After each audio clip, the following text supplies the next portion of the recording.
Hello friends, मेरा नाम गौरव और मैं एक बार फिर आप लोगों के सामने हाजिर हुआ हूँ एक नए टॉपिक के साथ, जो कि नेटवर्क एनालिसिस का एक इम्पॉर्टेंट टॉपिक है और उस टॉपिक का नाम है वोल्टेज डिवीज़न रूल।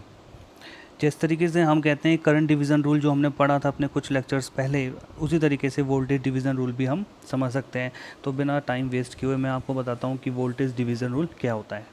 सबसे पहले आप ये ध्यान रखिए कि पैरेलल के अंदर वोल्टेज सेम रहते हैं और सीरीज़ में वोल्टेज डिवाइड होते हैं। तो आप एज्यूम कीजिए कि यहाँ मेरे पास एक रेजिस्टेंस है, ये मेरे पास एक रेजिस्टेंस है और मैंने यहाँ पर एक वोल्टेज सोर्स कनेक्ट किया है इन दोनों रेजिस्टेंस के टर्मिनल्स पे, like this. Okay, let's say कि ये रेजिस्टेंस है R1, ये रेजिस्टेंस है R2, ये वोल्टेज सोर्स है, लेट्स से इसकी वैल्यू है V। तो वोल्टेज डिवीज़न रूल ये कहता है कि वोल्टेज किस हिसाब से डिवाइड होकर R1 और R2 पर आएंगे, यानी कितना वोल्टेज R1 पर आना चाहिए। अगर ये voltage source I current flow करता है तो कितना वोल्टेज R1 पे आना चाहिए और कितना वोल्टेज R2 पे आना चाहिए। तो लेट्स से कि हमने माना कि VR1 वोल्टेज आता है R1 रेजिस्टेंस पर, क्योंकि हम जानते हैं सर्किट के अंदर जो करंट फ्लो हो रही है वो है I। तो VR1 जो वोल्टेज जो कि R1 रेजिस्टेंस के टर्मिनल पर आएगा उसकी वैल्यू होगी total voltage into same resistance जिसमें हमको वोल्टेज निकालना है, वही resistance divided by total resistance in the circuit. तो इस तरीके से हम इस फॉर्मूले के थ्रू हम निकाल सकते हैं, क्योंकि मैं आगे जाके ये प्रूफ कराने वाला हूँ कि ये फॉर्मूला कहाँ से आया। लेकिन अभी के लिए हम ये समझ लेते हैं कि ये फॉर्मूला आएगा। उसी तरीके से अगर हम VR2 निकालना चाहें तो टोटल वोल्टेज इंटू R2, जिस रेजिस्टेंस का वोल्टेज हमें निकालना है वही रेजिस्टेंस ऊपर आएगा और नीचे आएगा total resistance R1 plus R2। तो इन दो फार्मूले के हेल्प से हम क्या निकाल सकते हैं कि वोल्टेज को हम कैसे डिवीज़न मेथड से कि वोल्टेज किसी भी रेजिस्टेंस पर क्या हो सकता है। तो इस तरीके से अगर सीरीज़ के अंदर 10 रेजिस्टेंस कनेक्ट है तो हम 10 के ऊपर इंडिविजुअल वोल्टेज कैलकुलेट कर सकते हैं। तो अब मैं आपको बताता हूँ कि ये रेजिस्टेंस की वैल्यू हमने कैसे कैलकुलेट करी। ये जो वोल्टेज VR1 और VR2 आया, ये कैसे आया है, आइए देखते हैं। सबसे पहले आप इस नेटवर्क को देखिए। इस नेटवर्क के अंदर वैल्यू ऑफ द करंट क्या होगी। अगर हम देखें तो R1 R2 दोनों सीरीज़ में कनेक्ट हैं, तो सीरीज़ कनेक्शन के बिहाफ पर मैं R इक्वलेंट लिख सकता हूँ R1 plus R2।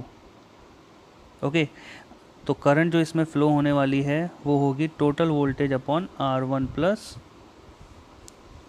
R2। Okay, अब R1 प्लस R2 आपके पास करंट की वैल्यू है। Now apply KVL।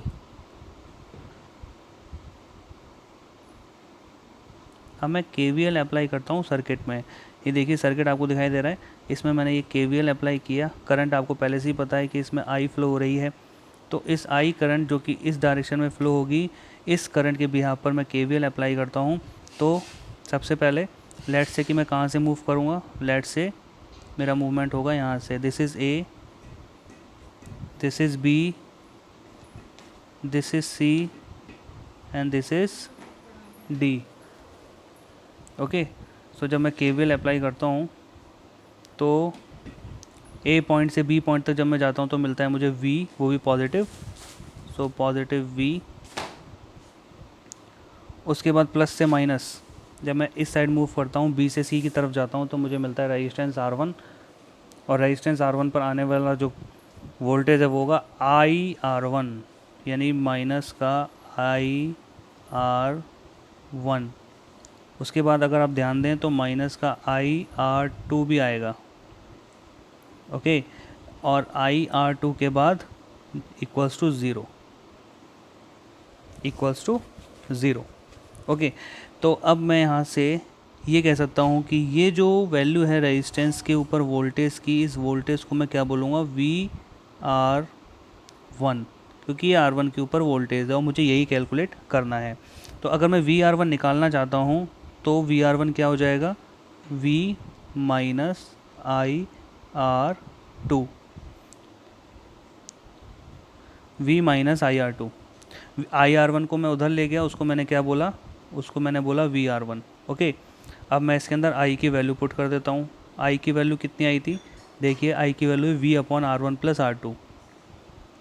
सो V upon R1 plus R2 into R2. Okay, so VR1 plus VR2 minus का VR2, थोड़ी सी स्पेस कम हो गई है तो मैं इसको यहाँ लिख देता हूँ. VR1 एलसीएम लिया है मैंने, माइनस का VR2 माइनस का VR2 upon R1 plus R2. Okay, अब आप देखिए ये यहाँ प्लस आएगा. ठीक है, तो हमने ये एलसीएम ले लिया और ये कैंसिल आउट हो गए और हमारे पास जो आंसर आया वो आया VR1 upon R1 plus R2. इसको नाम दिया हमने इक्वेशन नंबर 1. ये किसकी वैल्यू है? This is the value of VR1. ये देखिए VR1 चल रहा है. तो इस तरीके से हमने जो वैल्यू कैलकुलेट करी है तो हम उसको चेक करते हैं कि हमने ऊपर जो फॉर्मूला लिखा था क्या वो और ये सेम है. तो ये इक्वेशन 1 है और ये है आपका VR1 का फॉर्मूला. तो देखिए आप दोनों इक्वेशन को मैच कीजिए, VR1 का फॉर्मूला मैच हो रहा है. इसका मतलब हमने ये प्रूफ किया है कि अगर हम किसी रजिस्टर के ऊपर वोल्टेज निकालते हैं तो उसका फॉर्मूला बनता है total voltage into the same resistance on which you have to find the voltage divided by total resistance in the circuit in series network. Okay, इसी तरीके से अगर आप VR2 निकालना चाहें तो इस इक्वेशन के अंदर, इस इक्वेशन में से आप IR2 को क्या मान लें? VR2. IR2 को क्या मान लें? VR2. तो ये हो जाएगा आपका, VR2 को उस साइड ले जाते हैं हम तो ये हो जाएगा VR2 positive minus V minus IR1. Okay, देखिए हमने क्या किया, ये जो IR2 है इस IR2 को हम क्या मान लें? इस IR2 को हम मान लेते हैं VR2 और दूसरी साइड ले जाएंगे तो ये पॉजिटिव हो जाएगा. बाकी क्या बचेगा? V minus IR1. Okay, so V minus I की वैल्यू क्या है हमारे पास? V upon R1 plus R1. Okay, LCM ले लेते हैं. So VR1 plus VR2 minus VR1 divided by R1 plus R2. ये कैंसिल आउट हो गया. क्या बचा आपके पास? That will be VR2 is equals to VR2 upon R1 plus R2.